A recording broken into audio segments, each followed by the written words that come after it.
तो hello my dear students, कैसे हो आप सब और कैसी चल रही है आप सभी के बोर्ड एग्जाम की तैयारी। तो जितने भी हमारे स्टूडेंट इस बार हैं क्लास 12 में और जिनको 2027 में बोर्ड एग्जाम देना है या फिर यूं कहें 2027 में हिंदी का पेपर देना है, उनके लिए आज का ये क्लास सबसे ज्यादा इंपॉर्टेंट है।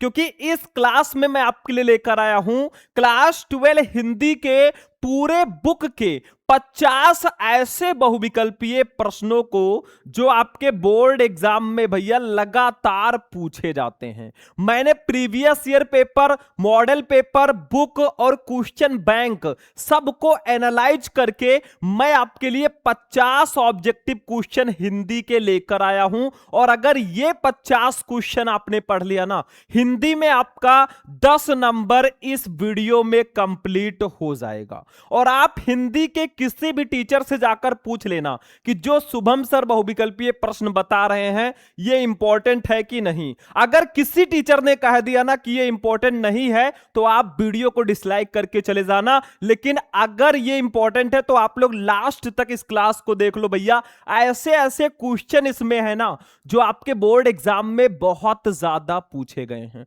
और कुछ क्वेश्चन तो ऐसे हैं ना जो कि 3-3 4-4 बार लगातार आए हैं। सबको मैं इस क्लास में बताने वाला हूं। तो चलिए स्टार्ट करते हैं। 50 बहुविकल्पीय प्रश्न मैं आपको बताऊंगा। कॉपी पेन लेना या ना लेना, लेकिन ध्यान से इस क्लास को देख लेना क्योंकि ये ऑब्जेक्टिव क्वेश्चन है। अगर आपने अच्छे से देख लिया इस क्लास को ना, आपका 10 नंबर समझ लो फिक्स है। और हमारा टारगेट है इस बार कि हम अपने सारे स्टूडेंट को इस बार 100 में 95 प्लस दिलवा कर रहेंगे और आप भी इस बार टॉपर बनेंगे। बस हमारे साथ आप लोग बने रहिए। देखो, सबसे पहला क्वेश्चन जो है आपके स्क्रीन पे है। मैं आपको बीच बीच में आपसे क्वेश्चंस भी करूंगा जिसका आंसर आपको कमेंट बॉक्स में देना है। देखो, फर्स्ट वाला क्वेश्चन हमारा क्या है बच्चों? क्षण बोले कर्ण मुस्कुराए, इस कृत के लेखक कौन है? मतलब क्षण बोले कर्ण मुस्कुराए, ये किसकी रचना है? देखो, ऑब्जेक्टिव क्वेश्चन सिर्फ ध्यान से आप देख लोगे तो आपके समझ में आ जाएगा। का है प्रोजी सुंदर रेड्डी, खा है हरिशंकर परसाई, गा है कन्हैया लाल मिश्र प्रभाकर और घा है अज्ञे। देखो, क्षण बोले कर्ण मुस्कुराए, ये जो रचना है बच्चों ना, कन्हैया लाल मिश्र प्रभाकर जी की रचना है। देखो, जितने क्वेश्चन मैं बता रहा हूं कोई ऐसे वैसे क्वेश्चन नहीं है। मैं हर साल ऐसे ही 50-50 क्वेश्चन, 100-100 क्वेश्चन लेके बच्चों को बताता हूं। लाखों बच्चे बहुत अच्छे परसेंटेज से पास होते हैं और इस बार आपकी बारी है। अगर कुछ बड़ा करना है भैया ना तो अपने सोच को भी बड़ा रखो। ऐसे ही क्लासेस की आपको जरूरत है जिसमें 50-50 क्वेश्चन एक क्लास में कवर करा दिया जाए। इसका पीडीएफ कहां मिलेगा वो भी मैं अभी बताऊंगा आगे, आप लोग बस क्लास को देखते रहो। चलो दूसरा वाला क्वेश्चन देखते हैं भैया। नीड़ का निर्माण फिर, ये किसकी कृति है? नीड़ का निर्माण फिर, ये किसकी रचना है? सारे बच्चे कमेंट बॉक्स में कमेंट कर दिया करो। देखो, कमेंट बॉक्स आप ही लोगों के लिए है। मैं क्वेश्चन पढ़ रहा हूं, आप लोग तब तक आंसर दे दिया करो भैया, तभी हम समझेंगे कि आप लोग जो है अच्छे से तैयारी कर रहे हैं। ठीक है, तो का है मुंशी प्रेमचंद की, खा है बालकृष्ण भट्ट की, गा है हरिवंश राय बच्चन की और घा है प्रताप नारायण मिश्र जी की। तो भैया, नीड़ का निर्माण फिर जो है वो हरिवंश राय बच्चन जी की रचना है। गा वाला ऑप्शन आपका बिल्कुल सही है। समझ में आ रहा है? और लास्ट में आप ये भी जरूर बताना कि आपको इनमें से कितने क्वेश्चन पहले से ही पता हैं। आप जाकर हिंदी के जो पिछले साल के पेपर है ना और जो क्वेश्चन बैंक है जो भी है उसमें जाकर देख लेना ये सब क्वेश्चन कितने इंपॉर्टेंट हैं। मैं अपनी तरफ से नहीं बोल रहा हूं, ये रिकॉर्ड बोल रहा है कि कितनी बार आपके बोर्ड एग्जाम में ये ऑब्जेक्टिव क्वेश्चंस आ चुके हैं। पूरा क्वेश्चन ध्यान से समझ लो। तीसरा वाला क्वेश्चन देख लो बच्चों। तीसरा क्वेश्चन है, महके आंगन चहके द्वार, इसके लेखक कौन है? देखो, आपको मैं 25 बहुविकल्पीय प्रश्न बताऊंगा हिंदी गद्य के इतिहास से और 25 बहुविकल्पीय प्रश्न बताऊंगा हिंदी काव्य के इतिहास से। ठीक है, दोनों के क्वेश्चन मैं बताऊंगा। तो महके आंगन चहके द्वार, इसके लेखक कौन है? राम वृक्ष बेनीपुरी, कन्हैया लाल मिश्र प्रभाकर, अमृतलाल नागर या फिर हरिशंकर परसाई। ठीक है, तो महके आंगन चहके द्वार, इसके जो लेखक है ना वो कन्हैयालाल मिश्र प्रभाकर जी हैं। खा वाला ऑप्शन आपका बिल्कुल सही है। समझ में आ रहा है ना? देखो भैया, ये कोई फिजिक्स या केमिस्ट्री का न्यूमेरिकल नहीं है कि बढ़िया से इसको फॉर्मूला याद करना है उसके बाद में उसको अप्लाई करके न्यूमेरिकल लगाना। ये है ऑब्जेक्टिव क्वेश्चन, बस आपको क्लास को ध्यान से देखते हुए चलना है। और जब भी पढ़ाई करो ना, फुल कंसिस्टेंसी के साथ करो। ऐसा नहीं कि आप इधर पढ़ रहे हो, उधर कहीं और देख रहे हो, कहीं फोन देख रहे हो या फिर कहीं कुछ और आपका ध्यान है। जब भी कोई भी चीज पढ़ो, आपका ध्यान जो है उसी पे होना चाहिए केंद्रित। ठीक है, चलो चौथा क्वेश्चन देख लो बच्चों। क्वेश्चन नंबर 4, मुंशी प्रेमचंद द्वारा संपादित पत्रिका है। बताओ मुंशी प्रेमचंद जी के द्वारा संपादित पत्रिका कौन सी है? इसमें से कौन सी पत्रिका के संपादक मुंशी प्रेमचंद जी हैं? का है हंस, खा है मर्यादा, गा है कर्मवीर, घा है धर्मयुग। अरे भाई, हंस पत्रिका के संपादक हैं मुंशी प्रेमचंद जी। चौथे का आपका का वाला ऑप्शन बिल्कुल सही होगा। अब यहां पे एक क्वेश्चन मैं आपसे करने जा रहा हूं, सारे बच्चे आंसर देंगे। एक कहानी है क्लास 12 में, वो कहानी है बच्चों बहादुर। तो आप लोग क्वेश्चन का आंसर दीजिए कि बहादुर कहानी के लेखक कौन है। आपके 12th में बहादुर कहानी है, ठीक है, इसके लेखक कौन है? सारे बच्चे कमेंट बॉक्स में आंसर फटाफट देंगे। 5 नंबर पे आ जाओ बच्चों। ये वाला क्वेश्चन भी बहुत इंपॉर्टेंट है। जितने भी क्वेश्चंस मैंने लिए हैं ना, सब 5 स्टार वाले हैं। ऐसे वैसे क्वेश्चन नहीं है कि एक कान से सुना दूसरे से निकाल दिया भाई, ये वो वाले क्वेश्चन नहीं है। ठीक है, ध्यान से चलो। डॉक्टर हजारी प्रसाद द्विवेदी निम्न में से किस उपन्यास के रचनाकार नहीं है? बताओ इसमें से किस उपन्यास के रचनाकार डॉक्टर हजारी प्रसाद द्विवेदी जी नहीं है? या यूं कहें कि इनमें से कौन सा उपन्यास हजारी प्रसाद द्विवेदी जी का नहीं है? गबन, पुनर्नवा, अनामदास का पोथा या बाण भट्ट की आत्मकथा? अरे भाई, गोदान, गबन, ये सब मुंशी प्रेमचंद जी का उपन्यास है, तो का वाला ऑप्शन सही होगा। देखो, ये तीनों जो है हजारी प्रसाद द्विवेदी जी का उपन्यास है, लेकिन गबन जो है ये हजारी प्रसाद द्विवेदी जी का उपन्यास नहीं है। इतना आप लोग ध्यान रखना, ठीक है। चलो आगे बढ़े फटाफट। देखो, जब आप अच्छे से समझोगे भाई, पढ़ोगे अच्छे से, तभी आप टॉपर बनोगे। हिंदी अगर आप लोग चाहो तो बहुत कम समय में भी तैयार कर सकते हो, और चाहो तो आपकी तैयारी पूरे साल में भी ना हो। ये आपके ऊपर डिपेंड करता है कि आप कितना मेहनत कर रहे हैं, आपका टारगेट कितना है। अपना एक टारगेट बनाओ भाई कि मुझे इस बार बोर्ड एग्जाम में 95% प्लस लेकर आना है। अगर इतना बड़ा टारगेट रहेगा ना, तो आप उसके हिसाब से मेहनत भी करोगे। तो टारगेट हमेशा अपना आपको बड़ा रखना है।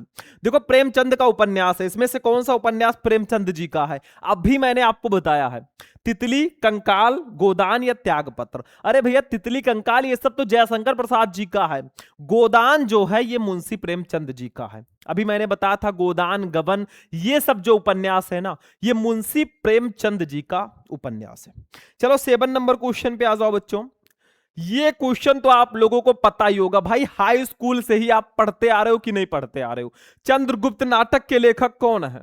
चंद्रगुप्त, स्कंदगुप्त, अजात शत्रु, इन सब के लेखक कौन हैं? पता है कि नहीं पता है? कमेंट करो फटाफट। देखो, का है राम कुमार वर्मा, खा है लक्ष्मी नारायण मिश्र, गा है जयशंकर प्रसाद, और घा है भारतेंदु हरिश्चंद्र। अरे भाई, जयशंकर प्रसाद जी का नाटक है ये। चंद्रगुप्त जो नाटक है ना, जयशंकर प्रसाद जी का है, और जयशंकर प्रसाद जी एक बहुत ही फेमस कवि हैं।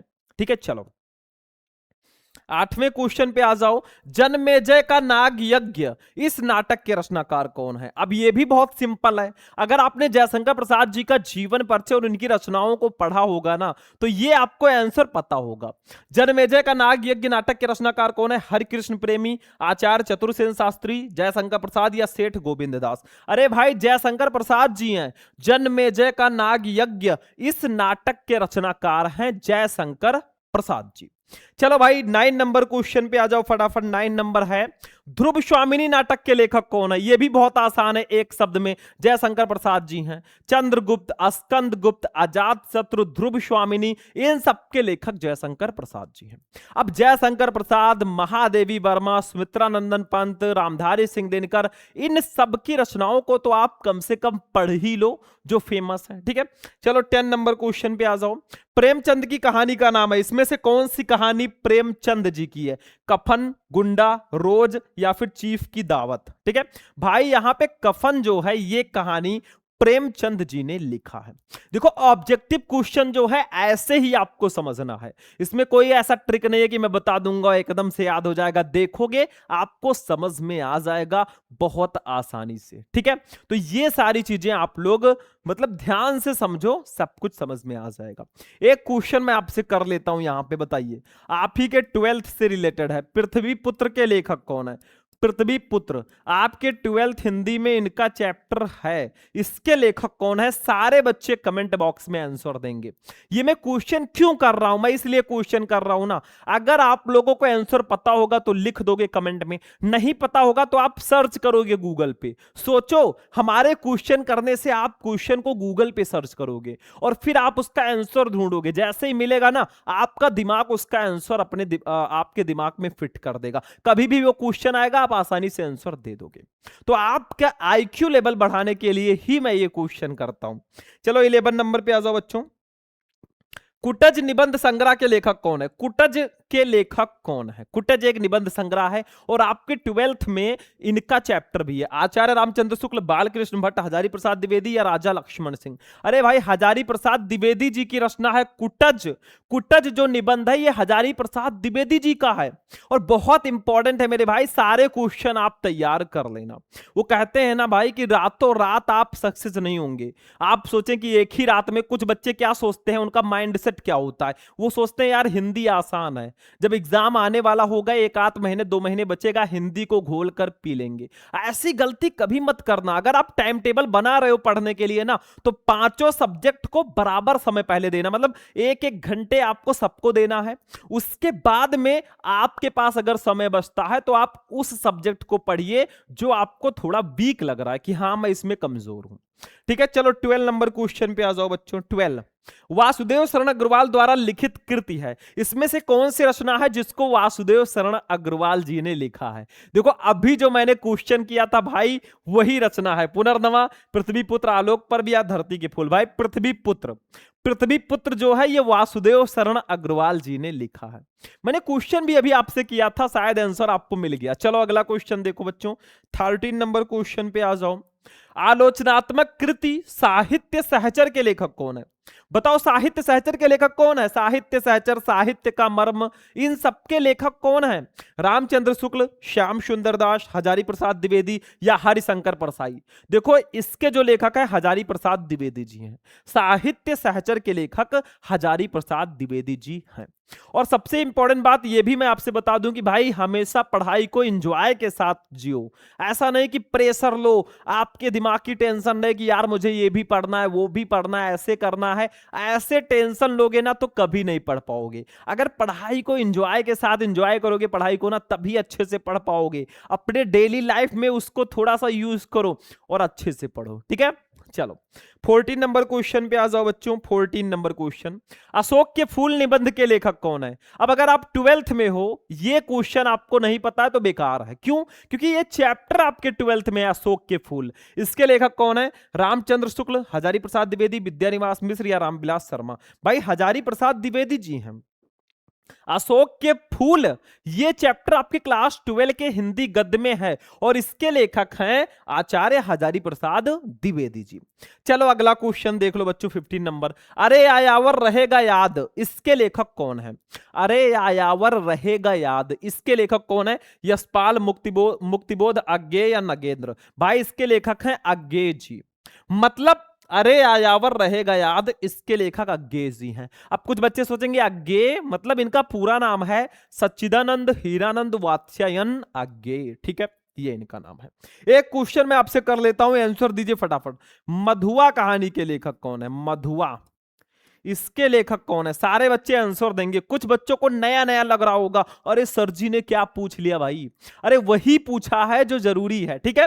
बाकी अगर आपको इन सब का भैया पीडीएफ चाहिए या फिर आप चाहते हो ना हमारी तैयारी एकदम टॉपर लेवल की हो जाए, तो हमारे इंपॉर्टेंट क्वेश्चन का एक क्रैश कोर्स लॉन्च है ऑलरेडी भाई। बहुत कम फीस में आपको सारी चीजें वहां पे बताई जाएंगी। सारे इंपॉर्टेंट नोट्स मिल जाएंगे, मॉडल पेपर मिल जाएंगे, प्रीवियस ईयर पेपर मिल जाएगा, क्लासेज मिल जाएगा, सब कुछ वहां पे मैं आपको देता हूं। और फीस सिर्फ इतना है भाई कि जितना ऐप वाले लेते हैं उतना ही मैं भी आपसे मतलब उतना ही लूंगा, मुझे नहीं कमाना है इससे, ठीक है। तो आप लोगों को अगर चाहिए तो आप लोग कांटेक्ट कर लेना हमसे 9918332305, ये मेरा नंबर है भाई, इस पर आप लोग कांटेक्ट कर लेना अगर आपको चाहिए। अगर आप चाहते हो कि मेरी टॉपर लेवल की पढ़ाई अच्छे से हो जाए ना, तो आप लोग फटाफट कमेंट करना, कॉल करना। चलो अगला क्वेश्चन देखो, भाग्य और पुरुषार्थ के लेखक कौन है बताओ। भाग्य और पुरुषार्थ, इसके लेखक कौन है? बहुत इंपॉर्टेंट क्वेश्चन है और आपके बोर्ड एग्जाम में ये रिपीट होता है। चलो देखो, का है जैनेन्द्र कुमार, खा है श्याम सुंदर दास, गा है गुलाब राय, घा है विद्यानिवास मिश्र। अरे भाग्य और पुरुषार्थ के लेखक है जैनेन्द्र कुमार जी, का वाला ऑप्शन आपका सही है। भाग्य और पुरुषार्थ के लेखक कौन है? जैनेन्द्र कुमार जी। 17 नंबर क्वेश्चन पे आ जाओ बच्चों, संस्कृति के 4 अध्याय पुस्तक के रचनाकार कौन है? यह क्वेश्चन बहुत ज्यादा पूछा जाता है कि संस्कृति के 4 अध्याय, संस्कृत नहीं संस्कृति जो हमारा कल्चर है, तो संस्कृति के 4 अध्याय इसके रचनाकार कौन है? रामधारी सिंह दिनकर, वासुदेव शरण अग्रवाल, राम वृक्ष बेनीपुरी या फिर विद्यानिवास मिश्र। तो भाई हमारे रामधारी सिंह दिनकर जी की रचना है संस्कृति के 4 अध्याय, इसके लेखक हैं रामधारी सिंह दिनकर जी। अगला क्वेश्चन आ जाओ फटाफट, देखो सारे क्वेश्चन अच्छे से समझते चलो, ऑब्जेक्टिव में कुछ भी नहीं है तो हम थोड़ा अपने स्पीड को भी बरकरार रखेंगे ताकि आपकी तैयारी अच्छे से हो जाए। वासुदेव शरण अग्रवाल की रचना है, इसमें से कौन सी रचना वासुदेव शरण अग्रवाल जी की है? मेरी असफलताएं, माता भूमि, आधे अधूरे या आखिरी चट्टान। भाई माता भूमि, पृथ्वी पुत्र, ये सब वासुदेव शरण अग्रवाल जी की रचना है। और मैं आपको एक फ्री का टिप्स देना चाहूंगा भाई कि आपके 12th में जितने भी चैप्टर हैं, उन सारे चैप्टर के जितने भी लेखक या कवि हैं उनका साहित्यिक परिचय पढ़ लो, 10 नंबर उधर फिक्स हो गया, और उनकी रचनाएं पढ़ लो भाई, क्योंकि ऑब्जेक्टिव में उनकी रचनाओं से रिलेटेड क्वेश्चंस आते हैं।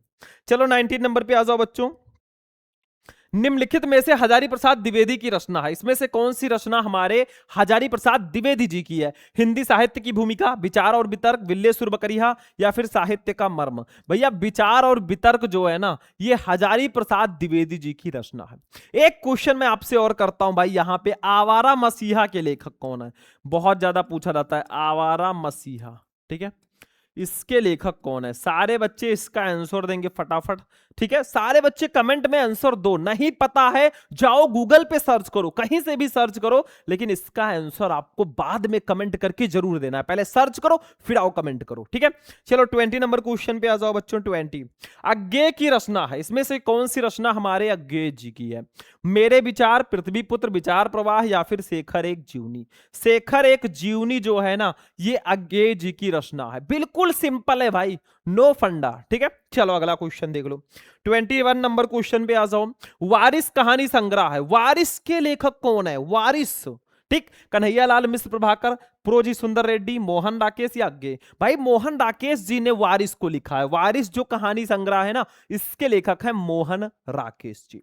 चलो भाई अगला क्वेश्चन देख लो, 22 नंबर, हरिशंकर परसाई की रचना है, इसमें से कौन सी रचना हरिशंकर परसाई जी की है? कल्प वृक्ष, तब की बात और थी, धरती के फूल या मेरे विचार। यहां पे ऑप्शन ऊपर नीचे हो गया, का गा खा, ठीक है, तो ये समझ लीजिए खा है ये गा है, तो आपका ये वाला ऑप्शन सही होगा, मतलब आप सही आंसर समझिए। हरिशंकर प्रसाद जी की जो रचना है ना, तब की बात और थी। चलो 23 नंबर क्वेश्चन पे आ जाओ बच्चों, भाषा और आधुनिकता के लेखक कौन है? अब ये भी चैप्टर आपके हिंदी में है कि नहीं है? भाषा और आधुनिकता, इसके लेखक कौन है? डॉक्टर हजारी प्रसाद द्विवेदी, डॉक्टर वासुदेव शरण अग्रवाल, डॉक्टर एपीजे अब्दुल कलाम या फिर प्रोजी सुंदर रेड्डी। भाई ये प्रोजी सुंदर रेड्डी जी की रचना है भाषा और आधुनिकता। मतलब आपके जो चैप्टर्स हैं कम से कम उसके लेखक और कवि का नाम तो आपको पता होना ही चाहिए, ठीक है। चलो 24 नंबर क्वेश्चन पे आ जाओ बच्चों। 24 मोहन राकेश की रचना नहीं है, इसमें से कौन सी रचना है जो मोहन राकेश जी की नहीं है? लहरों के राजहंस, बकलम खुद, तट की खोज या समय सारथी। भाई तट की खोज जो है ना, ये मोहन राकेश जी की रचना नहीं है, बाकी तीनों रचनाएं मोहन राकेश जी की हैं, ठीक है। चलो अगला क्वेश्चन देखो, 25 नंबर पे आ जाओ बच्चों। शिकायत मुझे भी है निबंध संग्रह है, शिकायत मुझे भी है, ये किसका निबंध है? देखो जितने भी क्वेश्चंस मैं बता रहा हूं ना, सबको अच्छे से तैयार कर लेना। हम कोई भैया मूवी नहीं चला रहे हैं कि हम आराम से यहाँ पे पढ़ा रहे हैं, आप लोग बस देख के जा रहे हैं। इसको अच्छे से समझना, और ये मैं अपने लिए नहीं कह रहा हूं भाई, इससे आप ही का बेनिफिट होगा। अगर अच्छे से पढ़ोगे, अच्छे से तैयारी करोगे तो आपके परसेंटेज बहुत अच्छे आएंगे। शिकायत मुझे भी है निबंध संग्रह किसका है? धर्मवीर भारती का, सच्चिदानंद हीरानंद वात्स्यायन अज्ञेय का, कन्हैया लाल मिश्र प्रभाकर का, या हरिशंकर परसाई का? भाई शिकायत मुझे भी है, ये हरिशंकर परसाई जी ने लिखा है। घा वाला ऑप्शन आपका बिल्कुल सही होगा। ठीक है, 26 नंबर क्वेश्चन। तो देखिए 26 नंबर हमारा क्वेश्चन है बच्चों कि मैथिली शरण गुप्त जी की रचना है। अब देखिए हिंदी गद्य के इतिहास के 25 क्वेश्चन हो चुके हैं, अब हिंदी काव्य के इतिहास के 25 क्वेश्चन देखते हैं। देखो मैथिली शरण गुप्त जी की रचना कौन सी है? भारत भारती, चित्राधार, अनामिका या स्वर्णधूलि? भैया भारत भारती जो है ना, ये मैथिली शरण गुप्त जी की रचना है।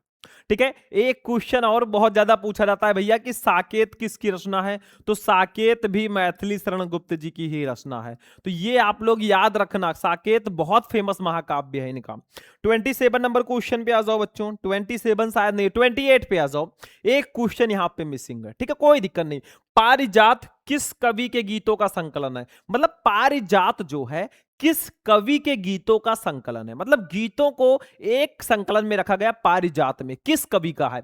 सुमित्रानंदन पंत, अयोध्या सिंह उपाध्याय हरियोध, महादेवी वर्मा या मैथिली शरण गुप्त? अरे भाई अयोध्या सिंह उपाध्याय हरियोध जी के गीतों का जो संकलन है ना, वो पारिजात है। 29 नंबर क्वेश्चन पे आ जाओ बच्चों। मैथिली शरण गुप्त द्वारा रचित कृति है, इसमें से कौन सी रचना है जिसको मैथिली शरण गुप्त जी ने लिखा है? प्रदक्षिणा, दान लीला, रस कलश या अतिमा? तो इसका राइट आंसर होगा बच्चों प्रदक्षिणा। प्रदक्षिणा जो है ये मैथिली शरण गुप्त जी की रचना है, बहुत इंपॉर्टेंट है। एक क्वेश्चन मैं आपसे हिंदी काव्य में भी कर लेता हूं, बताओ प्रिय प्रवास के कवि कौन है? प्रिय प्रवास बहुत ज्यादा पूछा जाता है भाई, और इस क्लास में मैंने क्वेश्चंस में उनका नाम भी लिया है कहीं ना कहीं। तो प्रिय प्रवास किसकी रचना है? सारे बच्चे कमेंट कर देना। 30 नंबर पे आ जाओ। अयोध्या सिंह उपाध्याय हरियोध की रचना है, इसमें से कौन सी रचना हमारे अयोध्या सिंह उपाध्याय हरियोध जी की है? देखो अयोध्या सिंह उपाध्याय हरियोध जी का एक चैप्टर है हमारे 12th में, पवन दूतिका। ठीक है, तो बताओ कौन सी रचना है? रस कलश, युगांतर, ग्राम्य या हुंकार? भाई रसकलश जो है ना, ये अयोध्या सिंह उपाध्याय हरियोध जी की रचना है। का वाला ऑप्शन बिल्कुल सही है। सारे बच्चे बस क्वेश्चंस को ध्यान से समझो, और जिस बच्चे ने इन सारे क्वेश्चन को मतलब इस क्लास को लास्ट तक देख लिया ना, समझ लीजिए उसी के अंदर कंसिस्टेंसी है पढ़ाई करने की। क्योंकि जब भी कोई चीज आप पढ़ते हो ना, आपके अंदर कंसिस्टेंसी होनी चाहिए कि आप कितनी देर तक वो कर सकते हो, कितनी देर तक पढ़ सकते हो। 31 नंबर क्वेश्चन पे आ जाओ बच्चों। प्रकृति का सुकुमार कवि किसको कहा गया है? ये तो शायद आप लोगों को पता हो। प्रकृति का सुकुमार कवि किसको कहा जाता है? रामधारी सिंह दिनकर, जयशंकर प्रसाद, सुमित्रानंदन पंत या महादेवी वर्मा? भाई सुमित्रानंदन पंत जी को प्रकृति का सुकुमार कवि कहा जाता है, ये इनको नाम दिया गया है। ठीक है, 32 नंबर क्वेश्चन पे आ जाओ बेटा। सुमित्रानंदन पंत को ज्ञानपीठ पुरस्कार उनकी किस रचना पर मिला? मतलब सुमित्रानंदन पंत जी को उनकी किस रचना पर ज्ञानपीठ पुरस्कार मिला? लोकायतन, युगांत, कला और बूढ़ा चांद और चिदंबरा? भाई चिदंबरा। ठीक है, सुमित्रानंदन पंत को उनकी रचना चिदंबरा पर ज्ञानपीठ पुरस्कार दिया गया था, जो कि काफी बड़ा पुरस्कार है। 33 नंबर पे आ जाओ बच्चों। छायावाद की विशेषता क्या है भैया? जैसे कई वाद हैं भाई, छायावाद की विशेषता क्या है? देखो इतिवृत्तात्मकता, श्रृंगारिक भावना, सौंदर्य एवं प्रेम या प्रकृति चित्रण? देखो छायावाद में सौंदर्य एवं प्रेम भी है, प्रकृति चित्रण भी है। तो मेरे हिसाब से गा और घा दोनों सही होना चाहिए। ज्यादातर गा सही लग रहा है, लेकिन ये दोनों मेरे हिसाब से सही है। ठीक है, आप लोग सर्च करना, देखना। ठीक, चलो अगला क्वेश्चन देख लो बच्चों। 34 नंबर पे आ जाओ। कामायनी व झरना किस युग की रचना है? अब भाई कामायनी जयशंकर प्रसाद जी की रचना है, झरना भी उन्हीं का है। और जयशंकर प्रसाद जी किस युग के हैं? जयशंकर प्रसाद जी को छायावादी युग का प्रवर्तक माना जाता है। तो ये किस युग की रचना होगी? छायावादी युग की। ठीक है, आपको फंसाया जा रहा है भैया, कितने अच्छे से क्वेश्चन किया गया है। ये नहीं पूछा गया कि जयशंकर प्रसाद जी किस युग के हैं, ये पूछा गया कामायनी व झरना किस युग की रचना है। तो दिमाग लगाना पड़ेगा कि कामायनी और झरना जयशंकर प्रसाद जी का है, और ये रचना होगी छायावादी युग की। ठीक है, 35 पे आ जाओ। कामायनी महाकाव्य में सर्गों की संख्या है। कामायनी महाकाव्य में टोटल कितने सर्ग हैं? 9, 12, 15 या 17? तो भाई 15 सर्ग हैं। कामायनी महाकाव्य में सर्गों की संख्या जो है 15 है। ठीक है, टोटल 15 सर्ग है। क्वेश्चन ये बहुत आता है। 36 पे आ जाओ। पपीहो की वो पीन पुकार, ये किसकी रचना है? पपीहो की वो पीन पुकार किसकी पंक्ति है? बहुत ही इंपॉर्टेंट है। भारतेंदु की, जयशंकर प्रसाद की, सुमित्रा नंदन पंत की या महादेवी वर्मा की? भाई ये पंत जी की पंक्ति है। पपीहो की वो पीन पुकार, ये जो पंक्ति है सुमित्रा नंदन पंत जी की है। कुछ लेखक और कवि बहुत फेमस होते हैं ना, जिनके बारे में आपको पढ़ना ही पढ़ना होता है, उनकी रचनाओं को पढ़ना ही पढ़ना होता है। 37 नंबर पे आ जाओ बच्चों। जयशंकर प्रसाद द्वारा ब्रज भाषा में रचित काव्य संग्रह है। इसमें से जयशंकर प्रसाद जी का कौन सा काव्य संग्रह है जो ब्रज भाषा में लिखा गया है? वैसे तो सारे उनके ही हैं, लेकिन ब्रज भाषा में लिखा गया काव्य संग्रह कौन सा है? चित्राधार, कामायनी लहर या आंसू? भाई चित्राधार।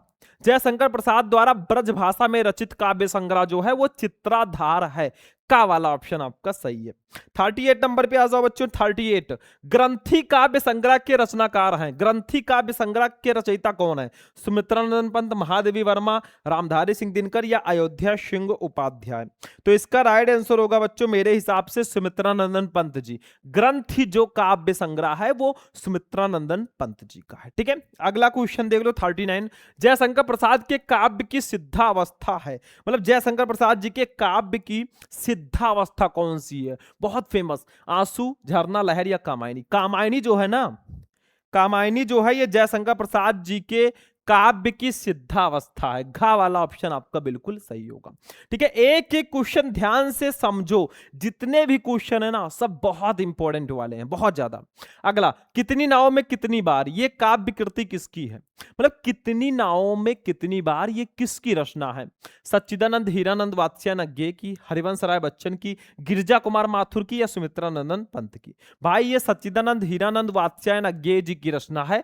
कितनी नावों में कितनी बार, अज्ञे जी का पूरा नाम यही है। आप लोग देख लो ध्यान से। ठीक है, चलो 41 पे आ जाओ बच्चों।